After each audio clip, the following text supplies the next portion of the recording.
আজকে আমার সাথে যে কি হতে চলেছে গাইস তোমাদেরকে কি বলবো। মানে ভয়ে তো সারা রাত ঘুমায়নি, খুব টেনশানে আছি। So hi everyone, good morning. তোমরা সবাই কেমন আছো? আমি কিন্তু ভীষণ ভীষণ খারাপ আছি, একটুও ভালো নেই। এই যে দেখতে পাচ্ছ স্নান টান করা হয়ে গেছে, এখন বাজে 8:30। আজ 9টার দিকে সেন্টারে যেতে হবে, কেননা আজকে ভিজিট আছে। যে আমার কপালে কি হতে চলেছে গাইস তোমাদেরকে কি বলবো। ভয়তে তো সারা রাত ঘুমাইনি, কেননা যদি আমার ভিজিট আসে তার জন্য তো মানে কি বলবো তোমাদের, খাতা একদম কমপ্লিট হয়নি। আর এখানে দেখতে পাচ্ছ গাইস কটা খাতা নিয়ে যেতে হচ্ছে। এখানে মোট কিন্তু আমার 15টা খাতা আছে, 15টা খাতা সবই নিয়ে যেতে হবে। তার জন্য টেনশানে মানে সারা রাত আমি ঘুমাইনি। আর এখানে আমি যে ট্রেনিংয়ে গেছিলাম সিনি মানে পৈলানে, তোমাদের সাথে তো শেয়ারই করেছি। ওই পৈলান থেকে ওখান থেকে ম্যাম আসবে কি স্যার আসে আমি কিচ্ছু জানি না। তো ওখান থেকে ট্রেনিংয়ে আসবে যে এতদিন ওরা কী শিখিয়েছে, আমি মানে পাড়াতে কেমন ধরনের কাজ করেছি না করেছি সব খুঁটিনাটি সব মানে ওরা দেখতে আসছে। তো সেই ভয়তে আমি তো খুবই টেনশানে, মানে এতটা টেনশানে আছি গাইস।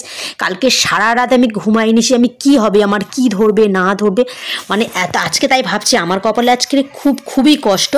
আর এই যে এখানে আছে ওজন মেশিন, যেহেতু বাচ্চাদের তো আমাদের বাচ্চা হলে সেসব বাচ্চাদের ওজন করতে হয়, তাদের শ্বাসের গতি নিতে হয়, জ্বরের তাপমাত্রা নিতে হয়, মানে ইত্যাদি সব কিছু নিতে হয়। তো সেইগুলো সব আমি গুছিয়ে নিয়ে নিচ্ছি।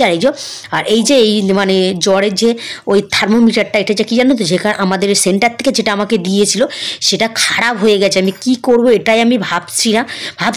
আর জানি না কার কপালে আজকে আমার ধরবে কি কার ধরবে, আমি তো কিছুই বুঝতে পারছি না। টেনশানে তো কিছু খাইনি গাইস, এই বার হয়ে যাচ্ছি। তো চলো আমার সাথে আজ কী হতে চলেছে সেটা তোমাদের সাথে শেয়ার করবো। তো গাড়িতে বসে আছি আর একদম মানে গাড়িতে লোক নেই, আর গাড়িটাও ছাড়ছে না, একে আমার লেট হয়ে গেছে। তার মধ্যে এখানেও দেখো, আর আমার পাশে একটা মেয়ে একটা ছেলে এত কওড়া করছে গাইস, মনে হয় দেই ঠাস করে।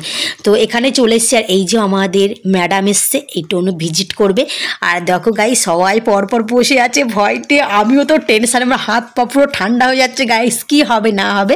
হ্যাঁ গাইস, ফাইনালি ভিজিটটা আমার হলো না, আমি বেঁচে গেছি। আমি সারা শুধু ভগবানকে ডেকেছি, ঈশ্বর আজকে যেন আমার ভিজিট না হয়, কারণ আমার 15 দিনের ট্রেনিং হবে, তারপরে আমার ভিজিট।